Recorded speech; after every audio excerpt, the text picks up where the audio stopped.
আপনি কি মাটন ভালোবাসেন? ভাবছেন তো কি অদ্ভুত প্রশ্ন রে বাবা। সত্যি, যারা নন ভেজিটেরিয়ান তারা মাটন ভালোবাসে না এরকম সংখ্যা কিন্তু হাতে গুনে পাওয়া যায়। আর তার উপর আজকে যে রেসিপিটা শেয়ার করতে চলেছি সেটা একটা দুর্দান্ত রেসিপি মাটনের। আর এটা বানাতে গেলে ভিডিওটা একদম শেষ পর্যন্ত দেখতে হবে, একটুও স্কিপ করা চলবে না। চলুন তাহলে শুরু করা যাক। Hello viewers, cooking by Abul Tabul channel থেকে আমি সুদেশনা আপনাদের সকলকে আমাদের চ্যানেলে স্বাগত জানাই। আমাদের আজকের রেসিপি মাটন কড়াই।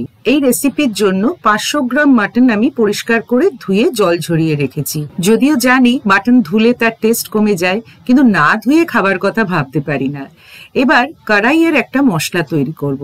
তার জন্য 1 টেবিলস্পুন ধনে, 1/4 টিস্পুন জিরে, 1/8 টিস্পুন মৌরি, 1 টিস্পুন গোলমরিচ, একটা বড় এলাচের দানা, 1 টিস্পুন ড্রাই কসুরি মেথির পাতা, 1 টিস্পুন চিলি ফ্লেক্স আর 1/2 টিস্পুন সল্ট নিলাম। এছাড়া দুটো বড় পেঁয়াজ কুচিয়ে নিয়েছি, 1 ইঞ্চের মতো আদা খোসা ছাড়িয়ে সরু সরু করে কেটে নিয়েছি, 4টে বড় রসুনের টুকরো নিয়েছি, ছোট রসুন হলে আরেকটু বেশি নিতে হবে।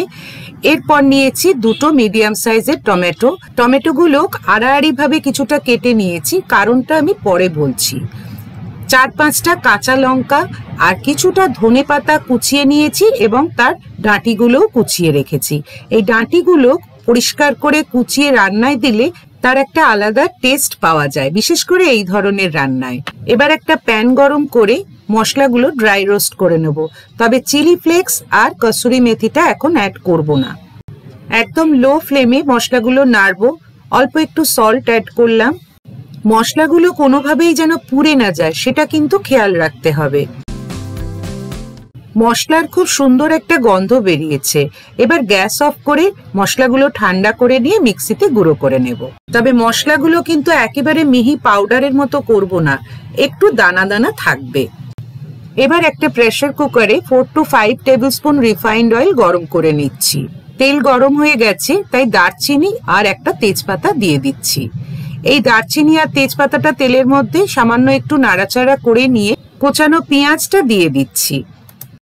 পেঁয়াজটা 2-1 মিনিট তেলের মধ্যে নাড়াচাড়া করে নিচ্ছি। তারপরে মাটনটা দিয়ে দিচ্ছি। মাটনটায় কিন্তু কিচ্ছু দেয়া নেই। এই রেসিপিতে এটা একটা ভালো ব্যাপার যে মাটন ম্যারিনেট করতে হয় না। এবার স্বাদ অনুযায়ী কিছুটা সল্ট অ্যাড করলাম। এবার মাটনটা 3 to 4 মিনিটস সটে করে নিচ্ছি। দেখে মনে হচ্ছে তো পেঁয়াজটা সেভাবে ভাজা হলো না, আর মাটনটা দিয়ে দিলাম। এটা ক্রমশ প্রকাশ্য। রসুন কোয়াগুলো আর তার সাথে টমেটোটা দিয়ে দিচ্ছি। দুটো টমেটোই পরপর দিয়ে দিলাম। একটা কাঁচা লঙ্কা দিচ্ছি, বাকি লঙ্কা পরে অ্যাড করব। এবার পুরোটা খুব ভালো করে একবার নাড়াচাড়া করে নিচ্ছি। এবার 2 টিস্পুন ঘি অ্যাড করছি। সাধারণত মাটন আমরা যেভাবে রান্না করে থাকি, এই রেসিপিটা কিন্তু একেবারে অন্যরকম। করলে তবে আপনারা সেটা বুঝতে পারবেন। আবারও পুরোটা ভালো করে নাড়াচাড়া করে নিয়ে 1.5 কাপ ঈষদুষ্ণ জল দিয়ে দিলাম। ঢাকা দিয়ে প্রেসার কুকারের মুখটা বন্ধ করে 8 থেকে 10টা হুইসেল দিয়ে নেব। মাংসটা সেদ্ধ হয়ে যাবার পর এটা প্রেসার কুকার থেকে একটা বড় কড়াইতে ঢেলে নিয়েছি। আর দেখুন টমেটোগুলো কি ভালো সেদ্ধ হয়ে গেছে মাংসের সাথে সাথে, আর তাই খোসাটা রিমুভ করাও কিন্তু খুব সহজ হচ্ছে। চেষ্টা করবেন রান্নাটা আপনারা লোহার কড়াইতে করতে, কারণটা আমি আপনাদের পরে জানাচ্ছি।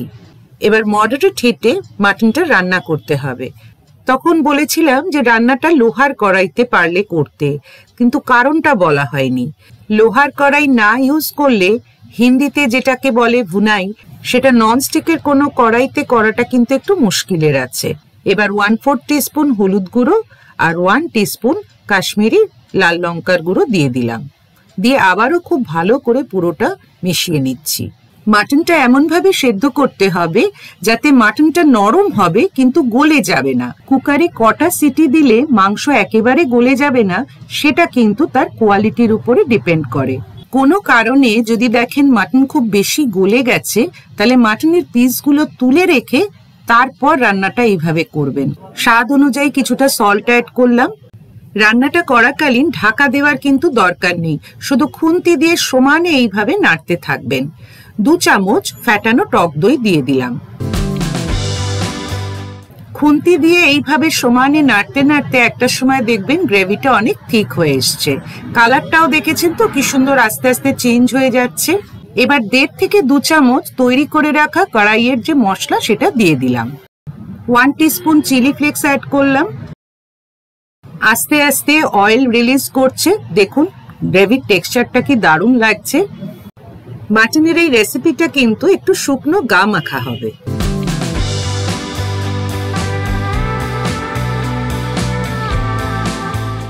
এবার মিহি করে কুচিয়ে রাখা ধনেপাতার ডাঁটিগুলো এর মধ্যে দিয়ে দিচ্ছি। কাঁচা লঙ্কাগুলো কিন্তু খুব ফাইন করে কোচাবেন না, বরং একটু মোটা মোটা রাখবেন। এবার সরু সরু করে কুচিয়ে রাখা আদার টুকরোগুলো উপর থেকে দিয়ে দিচ্ছি। যদি আপনারা মোটা লঙ্কা পান তাহলে সেগুলো অ্যাড করতে পারেন, ওটা দিলে কিন্তু দেখতে খুব ভালো লাগে। পুরোটা খুব ভালো করে মিক্স করে নিচ্ছি।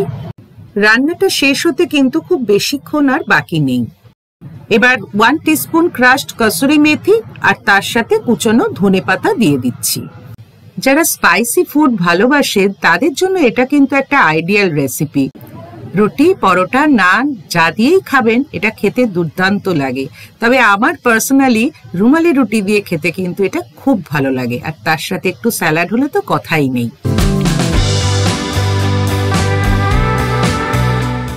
রান্নাটা আমার কমপ্লিট হয়ে গেছে। এখানে আমি সাথে সাথে সার্ভ করা দেখাচ্ছি ঠিকই, তবে চিকেন বা মাটন বেশ কিছুক্ষণ রেখে তারপর খেলে কিন্তু তার টেস্টটা অনেক বেশি ভালো লাগে। রেসিপিটা যদি পছন্দ হয় আর ভিডিওটা দেখে যদি ভালো লাগে তাহলে প্রতিবারের মতো এবারও বলছি, প্লিজ লাইক, কমেন্ট ও শেয়ার করবেন অ্যাজ মাচ অ্যাজ পসিবল।